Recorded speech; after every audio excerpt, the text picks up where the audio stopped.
I do better with women. I'm not good with men. I don't feel welcome to the house where the police are waiting for us. There was an altercation between husband and wife. The husband actually wanted to check the wife's phone because he suspected her of having an extramarital affair.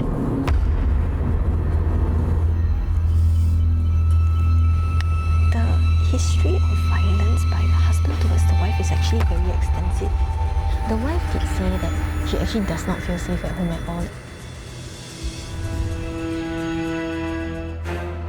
안녕하세요. Greetings from Pyongyang.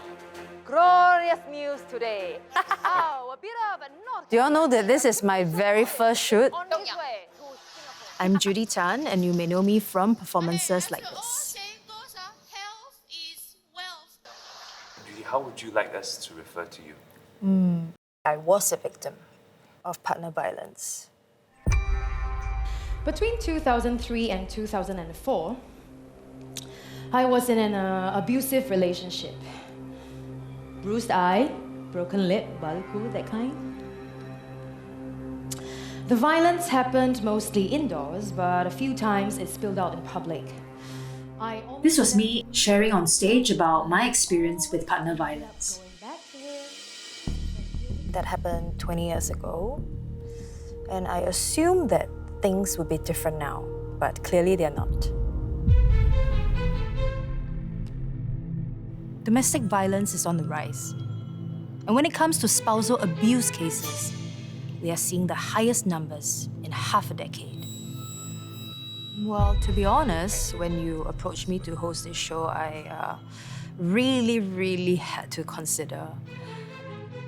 But the reality is that violence between loved ones is still happening. And I want to know why.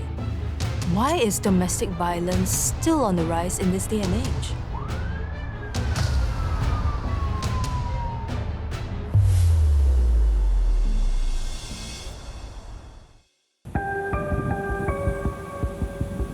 Got a call from police. The initial information is threaten you to use a weapon that can cause lethal harm. Hey, sorry, the SPF case come in. The husband and wife was having a dispute.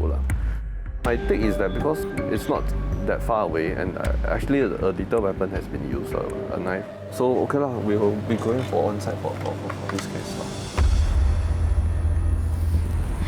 Basically, we operate 24/7.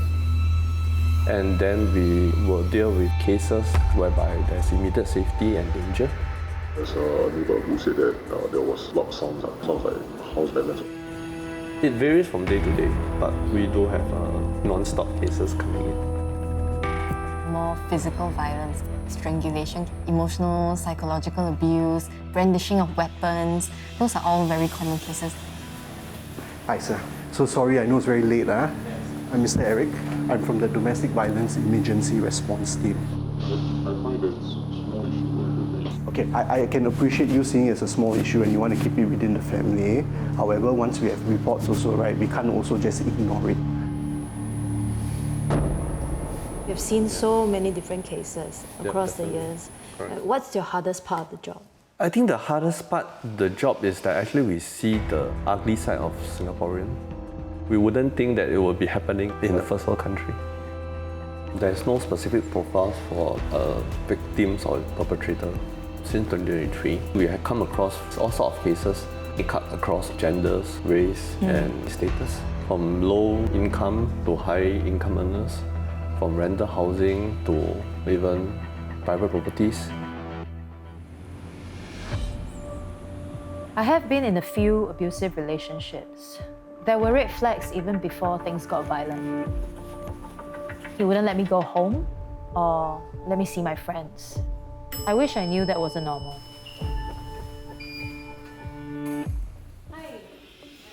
We're called the Domestic Violence Emergency Response Team. So I think it's in the title in itself. We respond to domestic violence or family disputes that needs our intervention. For the last 5 months, Talking Point has gotten access to this special team. DVERT began operations in 2023. They were created to fill in the gap in domestic violence responses. Basically, the police are more focused on the criminal side of things. When they are called down to the scene, they would conduct investigations and would then take 3 working days to refer them to either a family service centre or a protection specialist centre, who will then follow up with the family again. The difference now is that DVERT can come in immediately to ensure that there is a safety plan, immediate assistance rendered to the family, instead of them having this 3-day period of not having anyone check in on them.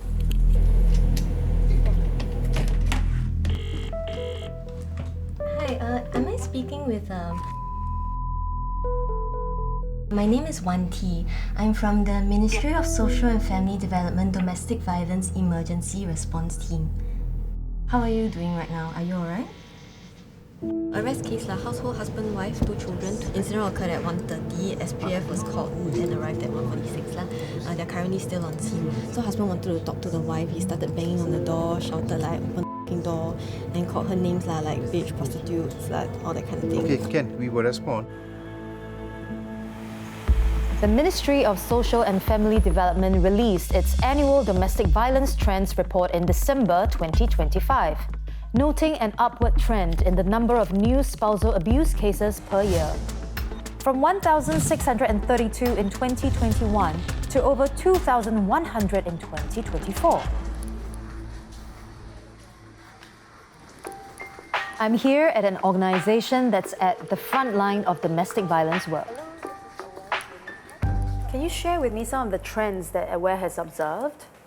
Yep, certainly. So this is from 2025, last year. So we got close to about 500 callers pertaining to spousal violence as well as intimate partner violence. So let me just give you a breakdown. And maybe first we will look at the age of callers. So this is the highest that we have right now. 30 to 39. That's right. This would be the age group of young couples, freshly married couples, or new parents. The kind of stressors that they might be feeling could be very different because I'm just entering a new developmental stage in my life.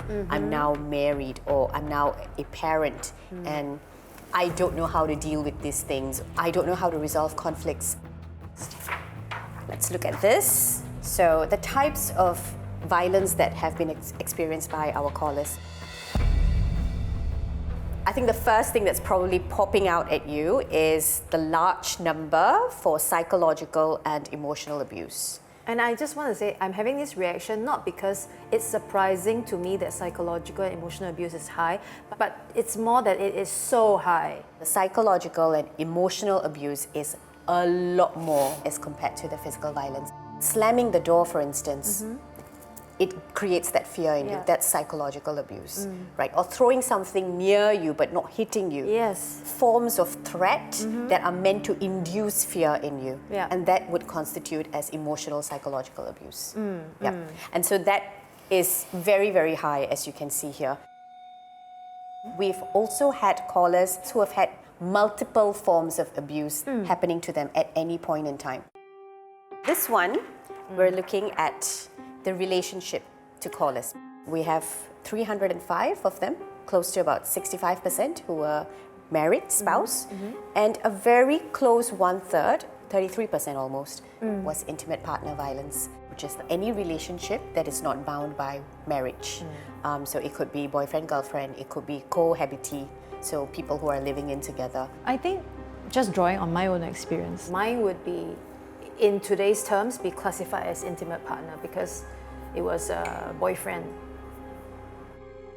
And again, I think this is where we want to go back to what was released by MSF. I mean, I would posit that that's probably the tip of the iceberg. We have data on spousal violence, but intimate partner violence, we don't know. And it was 1/3 of our calls, Judee. So can you imagine if we were to have data from all the FSCs in Singapore, all the protection specialist centres in Singapore? That is such rich data. And from there, we can see the landscape of what violence looks like. I understand why I didn't want to report, because there's so much fear. Absolutely, absolutely. There are lots of victims who still have that, and that is the mindset shift we need to work towards. Not putting the burden on the victim, like why is she not seeking help, but rather putting the accountability on the person who's causing harm. Why are you perpetrating harm on someone you love. And that's exactly what I'm going to do. Today I'm arranging to meet some people who have committed partner violence. I am cautious about what memories it may bring up for me, and also one thing I dread is if they start to tell their side of the story, I really don't want to hear any excuses.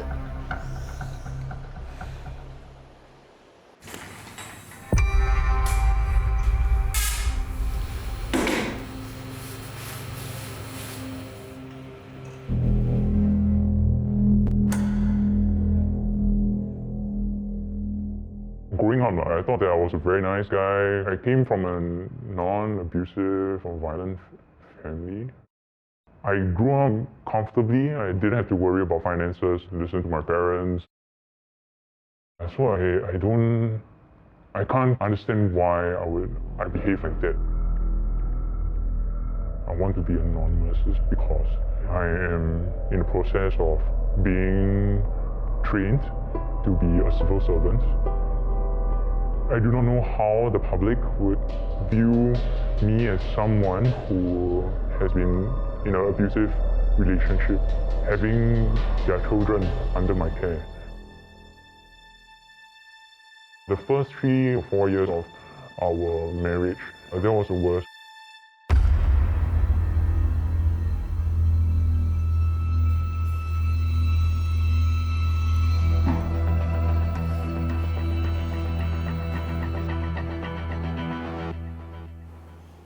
So why are you willing to reveal your identity? Identity? I mean, what kind of identity are you referring to? Usually ex-perpetrators, if I can call you that. People who cause harm.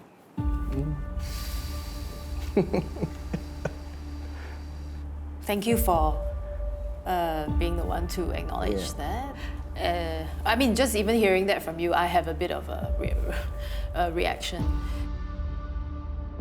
So I guess you're referring to why I decide to share. Showing my face, as someone who has caused harm before. I think it's a necessary conversation to have. These kind of behaviors, they don't appear out of thin air. It's a way of processing the feelings, the emotions behind the topic. There's a lot of anger, a lot of sadness. Can you tell us some of the things that happened? So violence happened, physical harm. I mean, I hit my partner. Throwing kicks, throwing punches. A lot of body slamming and just flinging on the wall. This kind of things, right? We didn't live together while we were dating. It's only after marriage. I think it got progressively worse when we had our own place. Living together for the first time, there will be things that would come up. Pet peeves, certain preferences. There was tension at home. Like, for example, do I keep the lights on after using it? No, I'll switch them off. But my wife insists that, no, just leave it on. She would think that, why are you so bothered about all these things? Yeah, aren't you paying the bills? Are you always thinking about money? In a way, triggers for me. I felt disrespected. I didn't really know how to manage conflicts. I would try to avoid the issue, and she would just hound me. It's like an excavator. You dig and dig and dig, and it comes to a point where you hit rock bottom, and that was when I reacted. The defense mechanism wrongly used is violence. I would hit her with the cushions hard enough such that her glasses cut her near her eyebrow. I would restrain her by the hands, the arms, her wrist, her legs, and it will sometimes leave bruises. It also came to a point where I would smother her with pillows or even a blanket to just keep her quiet. It got to the point where My wife had to resort taking a knife to defend herself.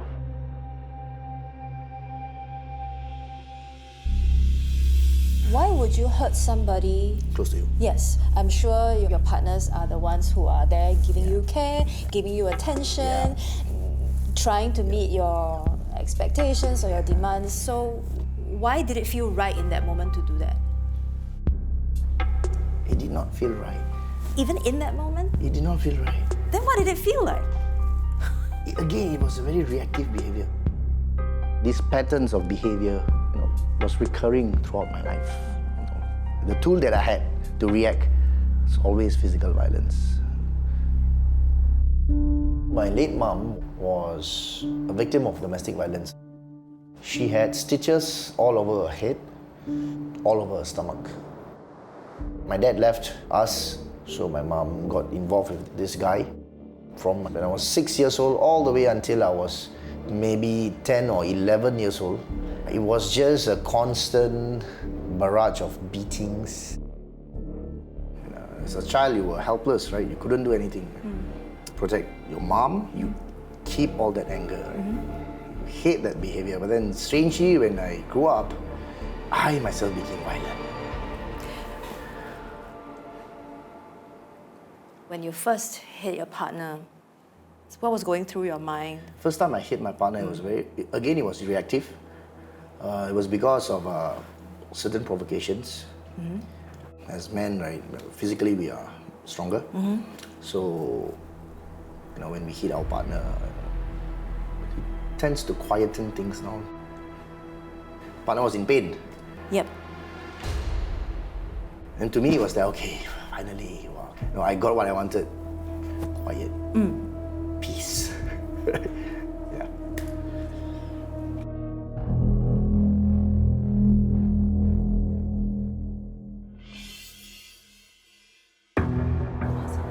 It's 1 in the morning, and the DVERT officers on duty receive a call from the police.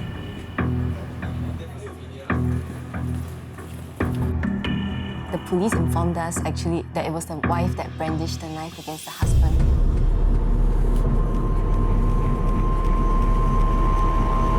So what's running through your mind? That I first started being able to respond to a crisis or to deal with aggressive people. When someone is in an emotional crisis or has experienced something very traumatic, how do you help them process?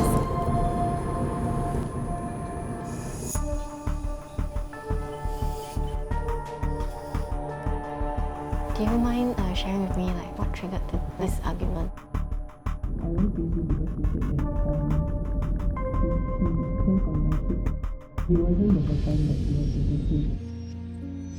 The couple were having issues. There was this long history of violence perpetrated by the husband towards the wife, and the wife just reached sort of a breaking point. So we're in quite a posh neighborhood. Behind me is the place of the incident, and this is my second time tagging along with the DVERT team, and in both times, both occasions, knives were brandished.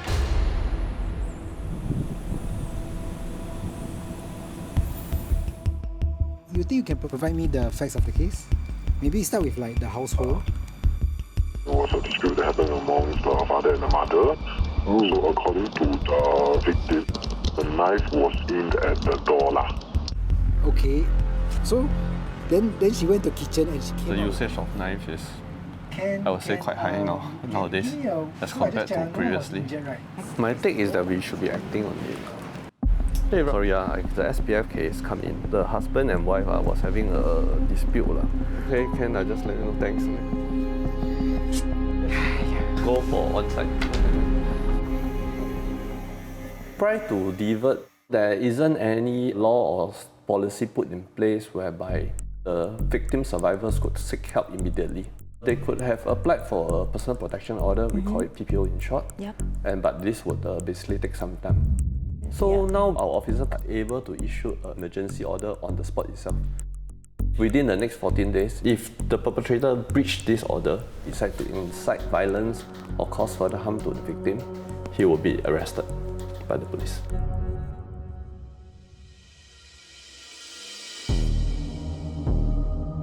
From what I'm hearing you say, it seems like you have a lot of awareness of what's happening. Maybe I was some pressure or what, and once I saw something, then I did too much. When I spoke to him, he actually admitted that it is his own shortcomings that he got jealous, right? To purposely using certain words to trigger mom. Yeah. I mean, I'm okay to issue the husband to that order because we are saying that not supposed to incite violence. Then it will be a dual issuance. I will inform them also. An emergency orders is like an emergency form of a PPO and is to prohibit any future violences. That means in documentation, we want to ensure that you and madam both understand the do's and the don'ts.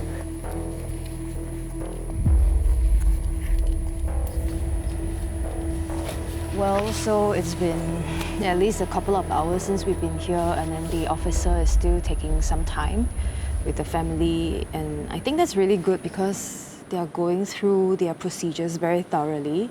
So this is my first time experiencing something like this, and the tension that I feel now is more about like, I don't know which hat to wear, which is like, am I the host of the program, or am I here because I have my personal experience and a lot of memories that are also coming up as I hear what's been happening, and there are lots of things that I also didn't process when it happened to me many, many years ago. I feel like I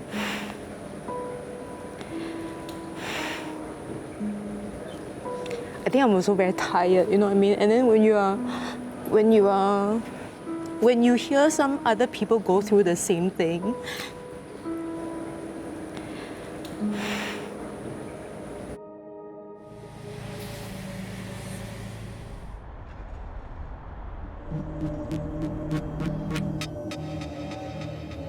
coming back here really feels like crime scene. I've not been back here since I moved away from this area. Hey, look, now got policemen. This was where we had our first kiss. This is not the first time it happened in public. At that time, so he came out and then or maybe he was in a bad mood or something, and he asked me something, and I said, huh? What? Then it's more like, and then all I did was like, what? 我没有, no. When I saw him getting ready, I just braced, that's all. Wow, he went for it. He went for it, and he just went for it. And I saw over there were two boys or men. And I thought, are they gonna come and help me?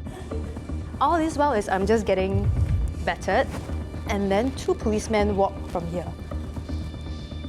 And then everything stopped. And then they asked me, ma'am, are you okay? I didn't dare to answer. And then I looked at my boyfriend, and then I said, I'm okay. I'm okay. I'm really okay. Why did you do that? I wasn't afraid about getting hit. I was more afraid of, did I make him feel like he wasn't loved again? Or he wasn't seen or heard by me? Society always asks victims, oh, why didn't you just leave? Or why did you choose to stay? And I don't think that the answer is as straightforward as it seems.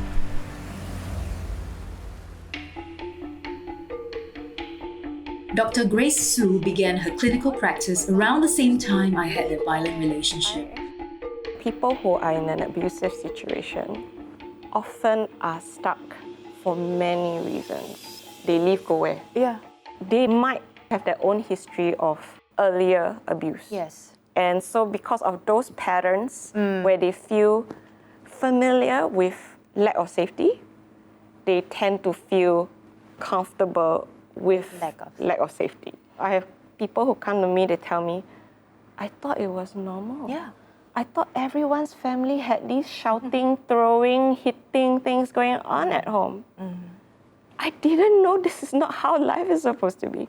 People who stay in this situation stay because they are so full of hope in their partner that their partner will change. There was so much of me trying to say, no, he didn't mean to. And also, he was so apologetic.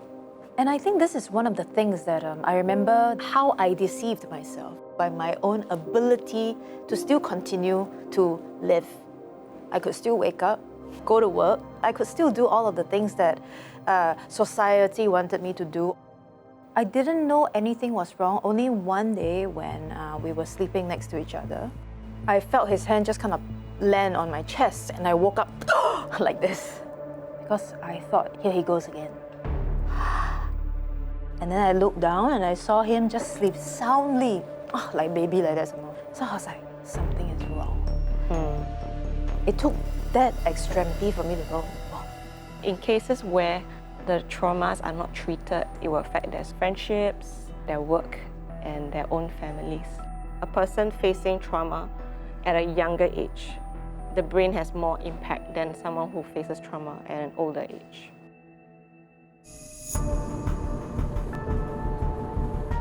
I have been shadowing the DVERT team for almost a month now. You got any friends that you can tap on also? Let's say because he threatened to break your phone and all that, right?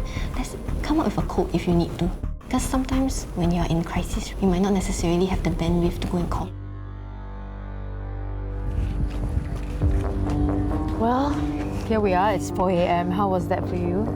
Things aren't as simple as it seems. That one incident is usually the tip of the iceberg. I just want to say thank you for what you're doing. It's very nice to hear these words. This line really don't get a lot of thanks. Yeah.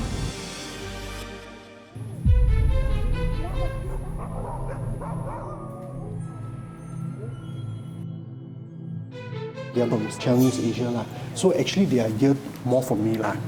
They just want to know whether it's good to film, whether the family is comfortable. My dad was quite shocked when we know that there's a production crew outside. So I told him I'm going to speak with you guys. I don't want to identify myself because of the line I'm working with, but I think someone needs to come up and let them be a public awareness that domestic violence is real in Singapore.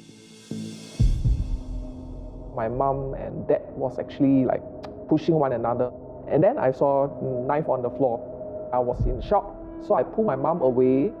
My mom was actually going hysterical. She was screaming and crying. Did you think DVERT made a difference?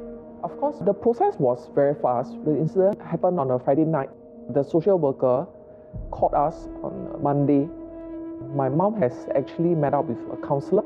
We are actually glad that someone made the police report. They are very conserved. They feel that do not air your dirty laundry outside. About 6 months ago, I actually Googled this number for marriage counselling.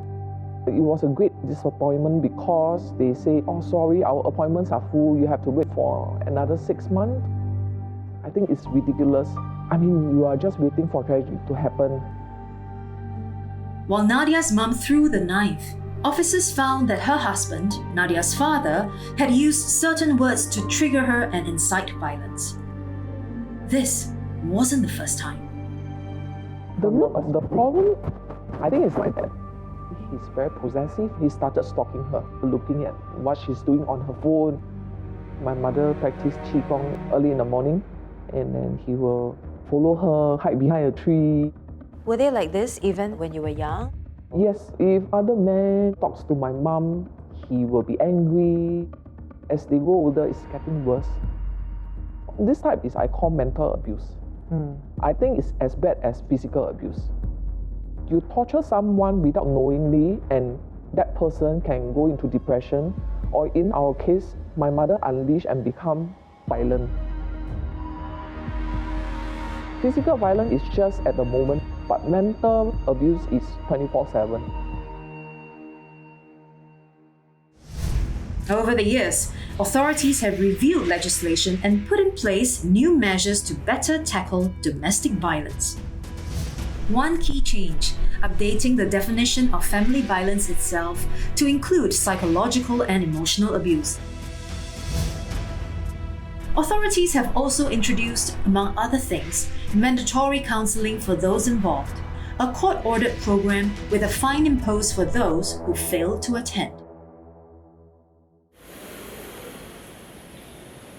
Some of the books here I got when I attended some courses, on violence and just basically, how to keep being a better person. And I'm also a Titan. Titans are a group of ex-offenders who have been crime-free for a number of years.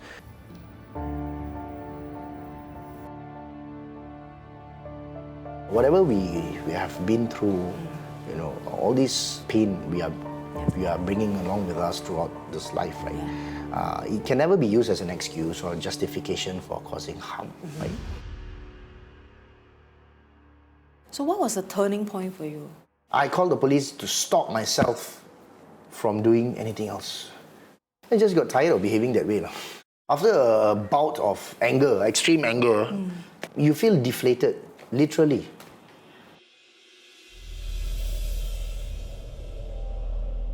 About 2 or 3 years into the marriage, we realized that, okay, we cannot go on living like this. I will never forget how it hurt my wife. I feel very grateful that my wife didn't call on us. The grace that was shown to me was that we needed to work on it rather than just going straight to the police. We needed to solve this problem seriously. Go and seek help from a professional counselor.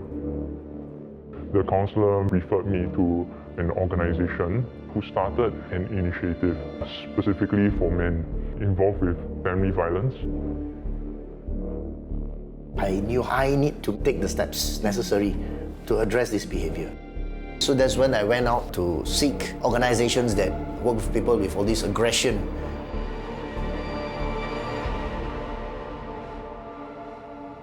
And again, going back to the topic, accountability. Focus on the action. What happened? Okay? To what extent do you have to take responsibility for the action that was committed? Thye Kwan Moral Charities launched the Brotherhood program in 2019. While there are other state-funded and private counselling programs, this is the first to work exclusively with men who caused harm to their partners and families. The program began with 5 men and has since supported over 120 men to date. They will talk about how to manage your emotions, anger management, how to spot triggers, your value system, how you approach conflicts, and I was referred to this social worker called Ben. We have seen a lot of measures to try to tackle the issue of domestic violence, but clearly it is still a very serious problem. The numbers are not going down. So really, what are we missing? So the gap that I've been seeing is naturally when crisis happen, crisis management. Safety must always be the top of priority. This will only help to stop violence. Like there's something much deeper that we need to look at. Globally and locally, many of the family violence reported cases involving men who perpetrate harm. If we don't actually come in to work with those who cause harm, the root cause of violence will just remain untouched. So how do we work with these people who cause harm? Building out a community of men allies, bringing out lived experiences. Most of this harm come from the men. This helps to invite responsibility and be a resource to complement the ecosystem. Currently, the counselling doesn't really help. Because we have this mandatory counselling program where if they're not attending the counselling, they will be subjected to penalties. This is good initiative, but they feel that I just come in here because the law asked me to come here. And you are a social worker, you have different background. They are talking to an angel. If we don't have that engagement, we don't have that relationship, we don't have that trust, this conversation will just be shut off. Why like laughter for?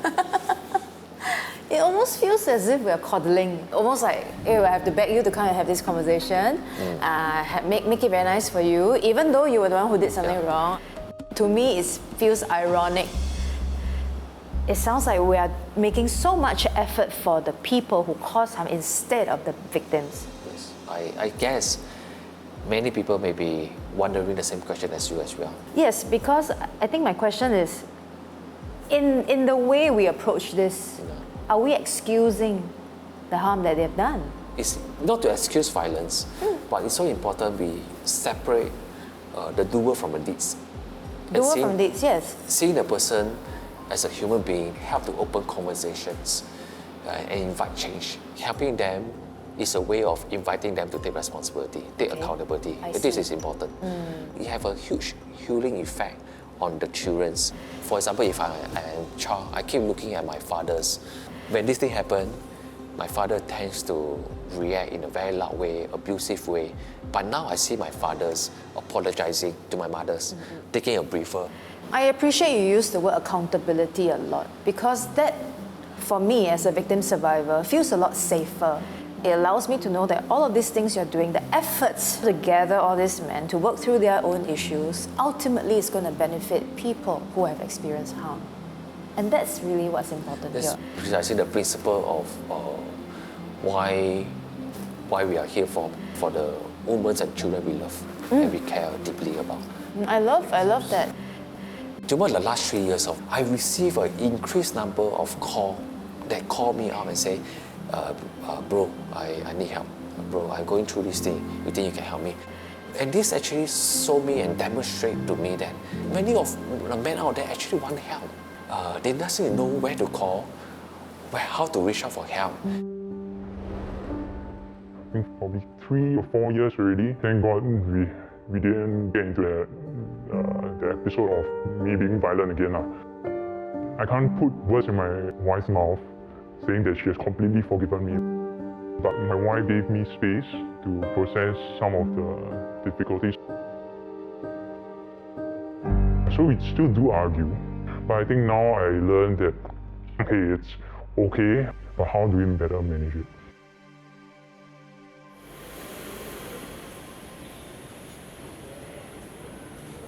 Construction means building. You see, like outside here, construction is going on.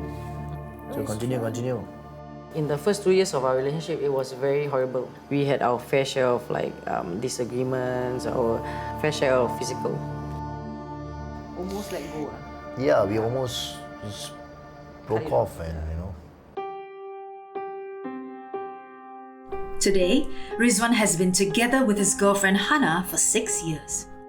He shows me he is not giving up because he went to a men's support group. Yeah. From there, he came back. Things slightly started. no matter what it is, no physical violence.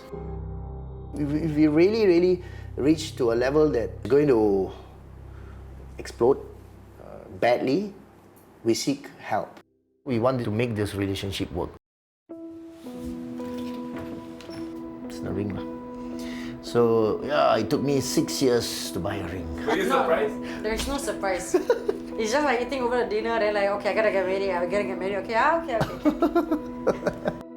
We are planning the marriage soon already. You decided to pursue much deeper and further with Rizwan. What helped you make this decision? We're going through the bad part and we are working towards the better part in life. He loves not only the house, the relationship we have, but he also loves our son.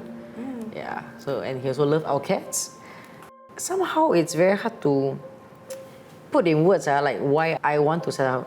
It's this inner that said that, okay, he is the one. And he gave you that feeling. Yes. I just want to take this point of time to remind all of us the mission of why we are here for. Okay? We want to build a community where men are allies. We are all accountable. In January, Ben is launching a new men's group with some of the men he's been working with for years. Most of them were previously involved with domestic violence and want to help others get free. He's invited me to share with them my journey. First of all, hello everyone. Hello. Hi. Thank you so much, Ben, for introducing me. I'm going to get slightly emotional as I speak. I'm doing this work because I was a past victim/survivor. Now, I thought like me coming on this show, and I was hoping to make people understand things that people will not hear. And not only do I have personal experience, I am not afraid to talk about it. How do you still get on with life? How do you cool down? How do you get out of the situation? I am angry about it. I am pained about it because it affects the children. Despite it being 20 years ago, seeing you being emotional, I mean, it's really an eye-opener. Like for us, we hurt others, but it didn't came across me that that person would be suffering for the next 10 years, 20 years. But my question is this, if let's say your partner, if he's in front of you right now, if there is one thing you can say to him, what are things he can amend or do? I would say, please go and get help. Please.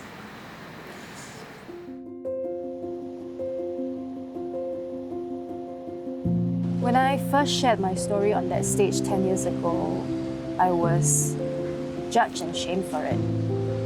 All of that made me afraid to speak up again. But here I am today. This time, I'm glad that I spoke up through this show. And my dream is to help others heal as well. It takes more than just the victim's brave voice to bring down domestic violence. And after this journey, I wonder what it would look like. If more people who may cause harm seek help early, and if society doesn't just stand by, then perhaps we can make a real change.